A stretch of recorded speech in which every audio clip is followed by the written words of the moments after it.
கொல்கத்தா பயிற்சி மருத்துவரின் குடும்பத்தினருக்கு வந்த 3 அழைப்புகள். வெளியான அதிர வைக்கும் தகவல்கள். கடந்த ஆகஸ்ட் 9ஆம் தேதி கொல்கத்தா பயிற்சி மருத்துவர் படுகொலை செய்யப்பட்ட சம்பவம் நாடு முழுக்க அதிர்வலைகளை ஏற்படுத்தின. இந்த சம்பவத்தை கொல்கத்தா போலீசாரும் மருத்துவமனை நிர்வாகமும் கையாண்ட விதம் கடுமையான விமர்சனங்களை கிளப்பியுள்ளது. இதற்கிடையே சம்பவம் நடந்த அன்று பயிற்சி மருத்துவரின் பெற்றோருக்கு 30 நிமிடத்துக்குள் அடுத்தடுத்து வந்த 3 போன் கால் அவர்களின் வாழ்க்கையை மொத்தமாக உடைத்து போட்டுவிட்டது. இதற்கிடையே இப்போது அந்த 3 போன் கால் குறித்த ஆடியோ விவரம் பிரபல ஊடகம் வெளியிட்டுள்ளது. டாக்டரின் பெற்றோரை தொடர்பு கொண்ட போது மருத்துவமனை தரப்பில் இருந்து 2 பேர் பெங்காலி மொழியில் பேசியுள்ளனர். இருப்பினும் அந்த பயிற்சி மருத்துவருக்கு என்ன நடந்தது என்பதை அவர்கள் முதல் 2 போன் காலில் விளக்கவில்லை. இதனால் மருத்துவமனைக்கு சென்று சேரும் வரை அந்த பெற்றோர் குழப்பத்திலும் அதிர்ச்சியிலும் தான் இருந்துள்ளனர். ஆகஸ்ட் 9ஆம் தேதி காலை 10:53 மணிக்கு முதல் அழைப்பு வந்ததாக கொலை செய்யப்பட்ட மருத்துவரின் பெற்றோர் நீதிமன்றத்தில் தெரிவித்துள்ளனர். மருத்துவமனையில் உதவி கண்காணிப்பாளராக இருந்த பெண் பயிற்சி மருத்துவரின் பெற்றோரை தொடர்பு கொண்டு பேசியுள்ளார். அந்த முதல் காலில் மருத்துவரின் தந்தை என்ன நடந்தது, ப்ளீஸ் என்னிடம் சொல்லுங்கள் என்று கூறியுள்ளார். மருத்துவமனை தரப்பு அவள் உடல்நிலை மிகவும் மோசமாக உள்ளது, சீக்கிரம் வாருங்கள் என்று கூறியுள்ளனர். அதற்கு மருத்துவரின் தந்தை ப்ளீஸ் என்ன நடந்தது சொல்லுங்கள் என்று கூறியுள்ளார்.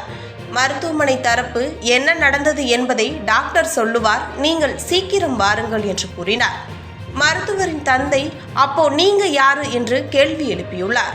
அதற்கு மருத்துவமனை தரப்பு நான் உதவியாளர், டாக்டர் இல்லை என்று கூறியுள்ளார்.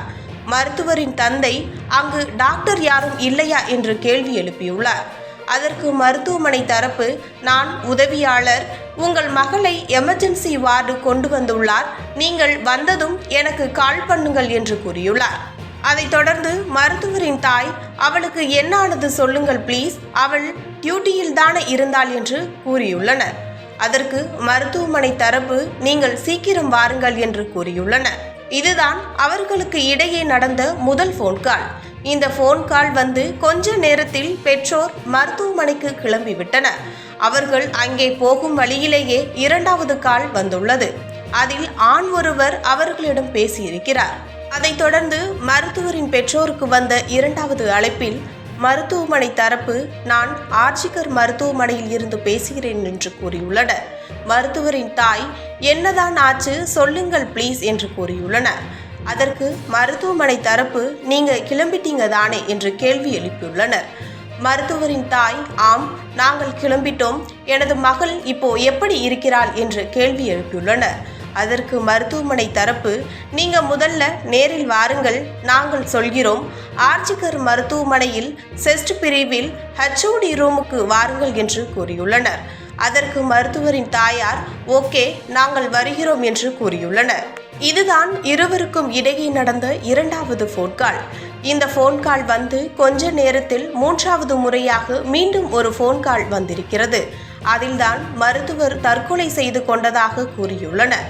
உதவி கண்காணிப்பாளரிடம் கால் செய்து பயிற்சி மருத்துவர் தற்கொலை செய்து கொண்டதாக கூறியுள்ளனர்.